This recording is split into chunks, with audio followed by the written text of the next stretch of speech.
Die Grafen von Frohburg waren einst eines der einflussreichsten Adelsgeschlechter in der heutigen Nordwestschweiz. Die Ruinen ihrer gleichnamigen Stammburg befinden sich auf einer Felskuppe in der Nähe von Trimbach. Zu erreichen ist der Ort über einen schönen Wanderweg.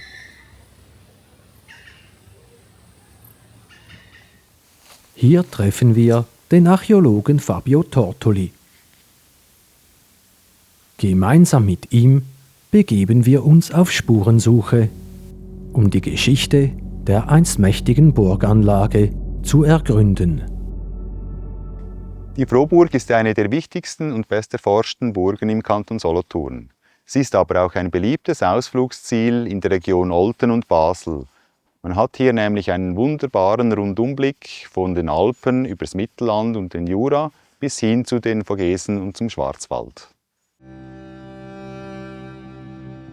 Dies hatte sicher auch für die Verteidigung des Ortes seine Vorteile.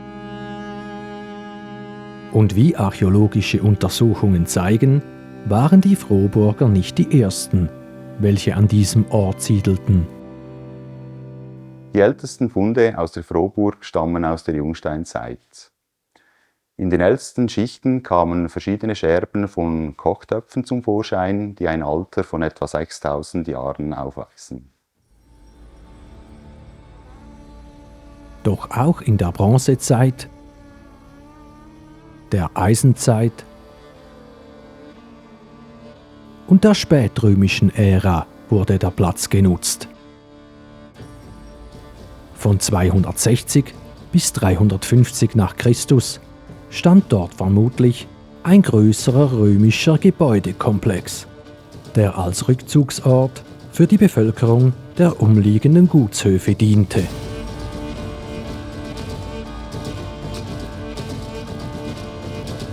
Wann die Frohburg wieder in den Fokus des Interesses rückte, ist nicht überliefert.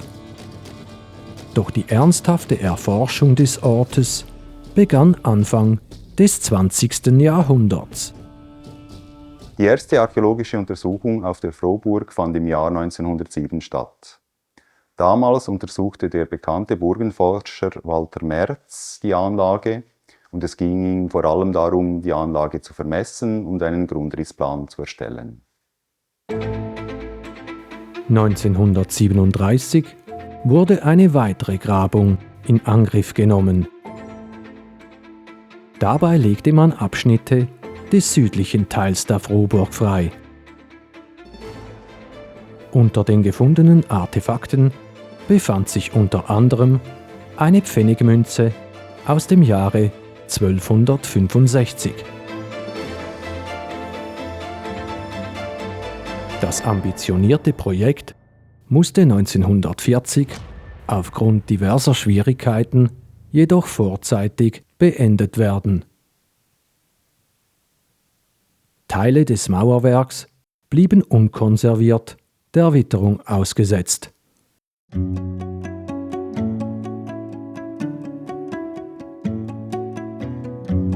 Umfangreiche archäologische Ausgrabungen sollten allerdings erst mehrere Jahrzehnte später stattfinden.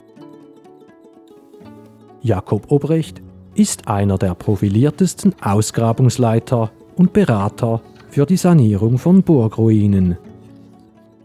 Er erinnert sich an die Grabungs- und Instandstellungsarbeiten, welche zwischen 1973 und 1977 stattfanden. Die Ruine Frohburg wurde unter der Leitung des bekannten Burgenforschers Werner Meyer ausgegraben. Dabei wurde die ganze Burg freigelegt und konserviert. Es gab eine Unmenge an Funden, Tierknochen, Fundgegenständen aus der Zeit des 10. bis 13. Jahrhunderts. Das wurde alles aufgearbeitet, aber wichtig hier zu erwähnen ist, unter welchen Voraussetzungen man diese Arbeiten gemacht hat. Es waren in erster Linie Mittelschüler und Studenten, die diese immense Arbeit geleistet haben, über 5 Jahre. Also 5 Sommer an 6 Wochen. Dieselben Leute waren auch Handlanger bei den umfassenden Sanierungsarbeiten. Auf dem Platz waren 2 Maurer und ein Handlanger und der Rest der Arbeiter wurde von all diesen Leuten erledigt. Eine Arbeit, das kann man sich heute gar nicht mehr vorstellen, wäre allein schon aus sicherheitstechnischen Gründen unmöglich. Und diese MitarbeiterInnen, die haben wirklich von der Schulbank auf die Baustelle, anders kann man das nicht ausdrücken, gewechselt und sind nach 6 Wochen wieder nach Hause gegangen. Das war die Übungsanlage dort oben. So etwas wäre heute nicht mehr denkbar.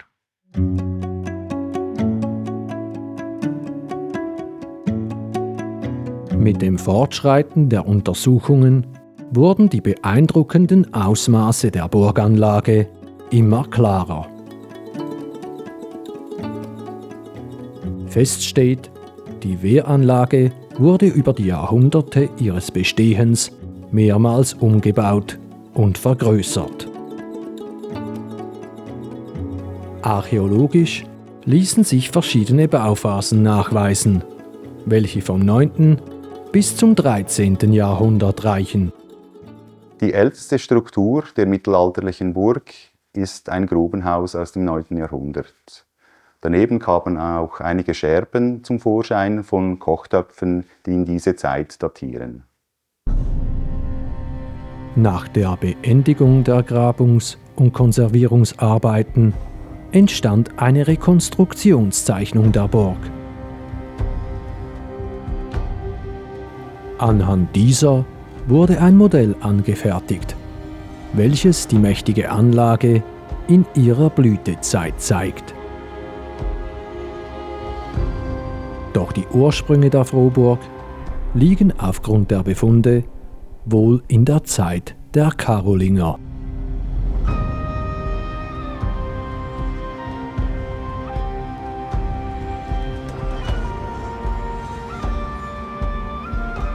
Die erste Siedlung war vermutlich noch relativ klein.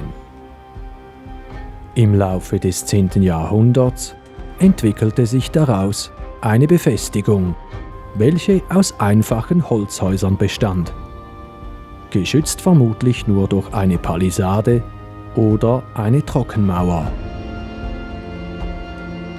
Etwas später entstanden ein zentrales Gebäude aus Stein sowie eine Zisterne. Die Erbauer dieser frühen Burg sind zwar nicht namentlich genannt, doch es wird angenommen, dass es die Vorfahren der Grafen von Frohburg waren.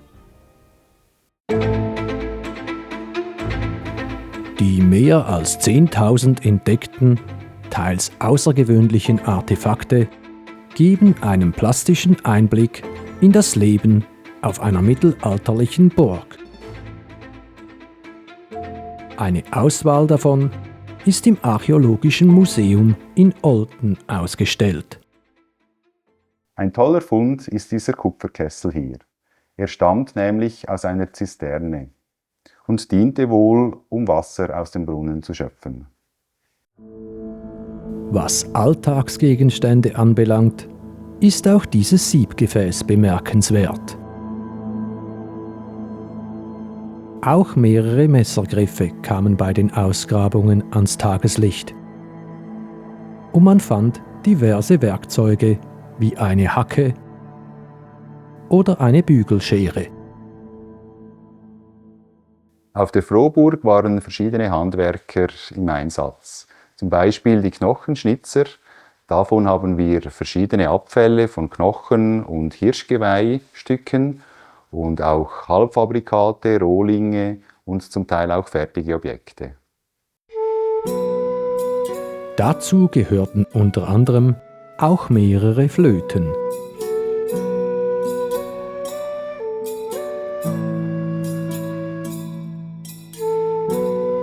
Auf dem Zenit ihrer Blüte lebten Schätzungen zufolge 70 Menschen auf der Frohburg. Darunter auch Beamte, Dienstleute und vermutlich auch Menschen, welche den Ort im Ernstfall verteidigten. Deshalb ist es nicht verwunderlich, dass auch Waffen gefunden wurden. Auf der Frohburg wurde dieser mittelalterliche Dolch entdeckt. Der Dolch hat eine zweischneidige Klinge und einen sehr schön ausgestalteten Griff. Auf dem Dolch sind Reste einer Versilberung sichtbar. Es muss sich also um ein wichtiges Stück gehandelt haben. Außerdem gehört auch eine erhebliche Anzahl an Armbrustbolzen und Pfeilspitzen zum Fundgut der Frohburg. Ein kleiner, aber feiner Fund ist dieses kleine Glöckchen hier. Das Glöckchen war vermutlich am Fuß eines Falken befestigt. Wir können also sagen, dass wir hier ein Freizeitvergnügen der Frohburger gefasst haben. Neben dem Glöckchen unterstreicht auch die Entdeckung einer Lockpfeife die Leidenschaft der Frohburger für die Falknerei. Doch wie sieht es mit anderen Freizeitvergnügungen aus? Ein weiterer spannender Fund ist diese Schachfigur aus Hirschgeweih. Die zeigt, dass auf der Frohburg bereits Schach gespielt wurde. Allgemein scheint auf der Frohburg ein gehobener Standard geherrscht zu haben. Davon zeugen diverse verzierte Möbelbeschläge.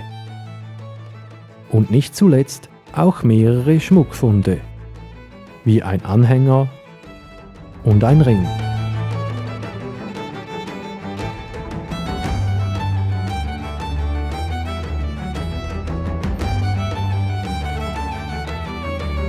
Der Besitz der Familie vergrößerte sich im 11. und 12. Jahrhundert erheblich, was nicht zuletzt daran lag, dass sie in der Gunst des Bistums Basel standen. Im 12. Jahrhundert konnten sie das Amt des Bischofs dreimal in Folge mit Familienmitgliedern besetzen. Mit der Macht der Frohburger wuchs auch ihre Stammburg. Kurz nach 1200 erfuhr beispielsweise das Grafenhaus einen bemerkenswerten Ausbau.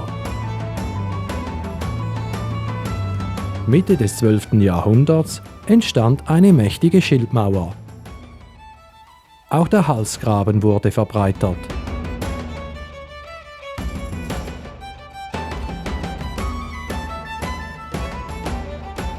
Die ganzen Räumlichkeiten mussten natürlich auch beheizt werden. Und so scheint es nur logisch, dass bei den Ausgrabungen viel Ofenkeramik geborgen wurde.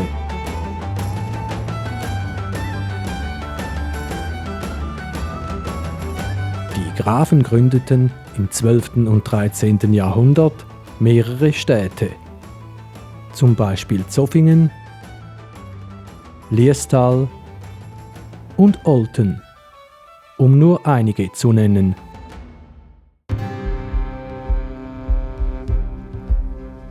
Auf der Frohburg wurde derweil fleißig weitergebaut. Es entstand eine Vielzahl an neuen Gebäuden. Neben dem bereits erwähnten Grafenhaus gab es diverse Wohnhäuser und Werkstätten. Auf der Frohburg wurde ein sogenannter Rennofen entdeckt. Es handelt sich dabei um einen Verhüttungsofen, wo Eisen hergestellt wurde. Und die Eisenverhüttung fand genau an dieser Stelle hier statt. Wir sehen hier einen Ofen, wo im hinteren Teil das Eisenerz und die Holzkohle eingefüllt wurde. Und so, wenn das Ganze geschmolzen ist, floss hier unten die Schlacke als Abfallprodukt heraus. Dieses Geschäft war natürlich sehr einträglich. Und so konnten sich die Frohburger einiges leisten. Das schlug sich auch in der Ausstattung der Burg nieder. Wir befinden uns hier im Südtrakt der Burg, wo die Herrschaftsküche eingerichtet war. An dieser Stelle wurde das tägliche Brot gebacken, denn hier stand einst ein Backofen.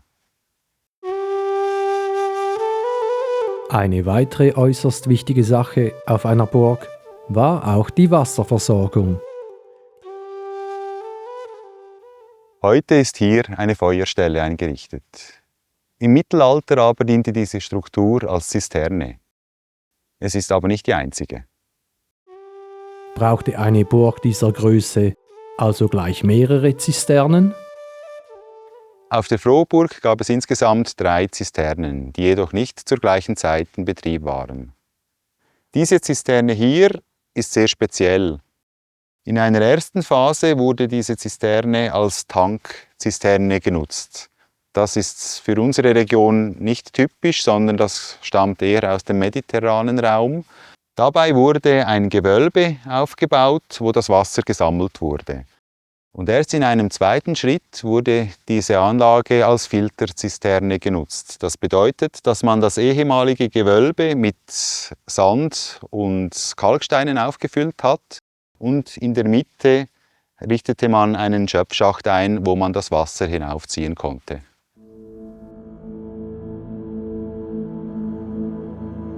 In der ersten Hälfte des 13. Jahrhunderts wurde die Schildmauer umgebaut und verstärkt.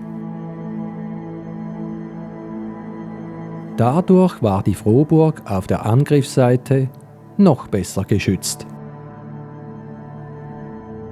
Auch die letzten Bauarbeiten an einem Burgteil, welchen die meisten der heutigen Besucher wohl übersehen, wurden in diesem Zeitraum bewerkstelligt. Hinter mir auf der anderen Seite des Halsgrabens liegt das sogenannte Vorwerk. Das ist eine der Burg vorgelegten Anlage, wo es ebenfalls einen Bering gab mit einem Turm und einem Wohnhaus. Seine endgültige Gestalt bekam das Vorwerk zwischen 1220 und 1230.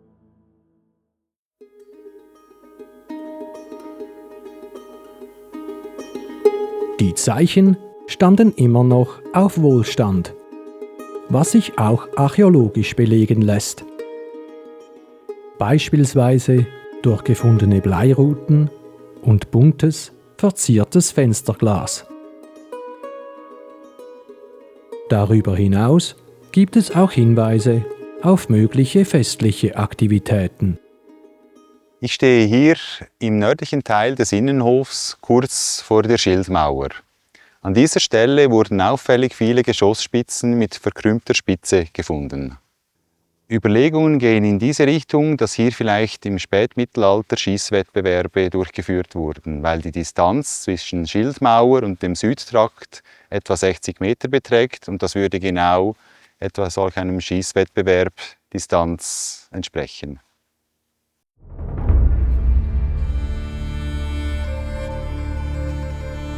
Um 1241 gewannen die Frohburger die Fehde gegen die Herren von Kienberg und behaupteten so vorübergehend ihr Monopol in Sachen Eisengewinnung im Jura noch.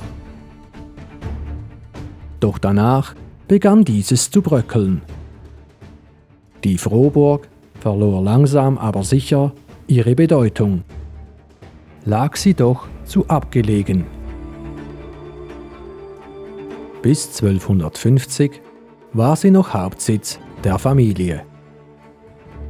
Doch danach verlegten die verschiedenen Familienzweige ihren Sitz in neue Zentren. Sie residierten nun in der Burg Waldenburg, der Burg Neuhomberg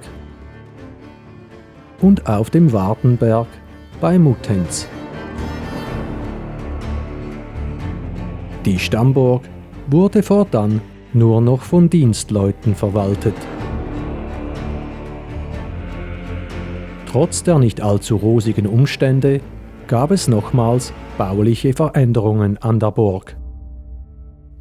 Hinter mir liegt der beeindruckende Hohe Felsen, wo einst Wohngebäude, ein Turm und eine Zisterne eingerichtet waren. Die letzten Arbeiten fanden auf dem Hohen Felsen statt, nämlich im 13. Jahrhundert, kurz bevor die Burg dann aufgelassen wurde.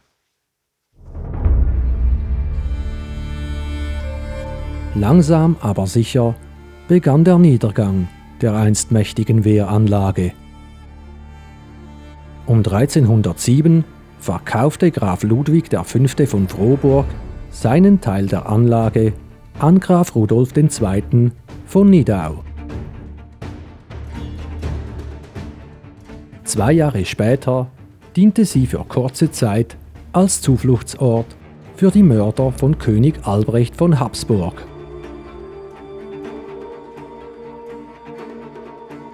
Die letzte auf der Frohburg ausgestellte Urkunde stammt aus dem Jahr 1318, unterzeichnet von Graf Vollmar von Frohburg-Waldenburg.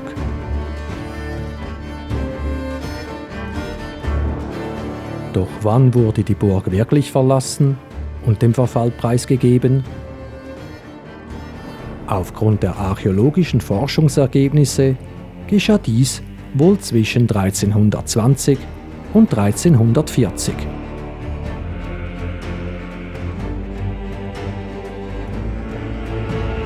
Mit dem Tod von Hermann IV., dem letzten Grafen und Abt des Klosters St. Urban, starben die Frohburger im Jahr 1367 aus. Herrschaft und Burg gelangten vollständig in den Besitz von Graf Rudolf IV. Von Nidau. Danach wechselte sie noch mehrmals den Besitzer, ehe sie die Stadt Solothurn 1458 käuflich erwarb. Im Anschluss diente sie wohl den Bewohnern der umliegenden Siedlungen als Steinbruch.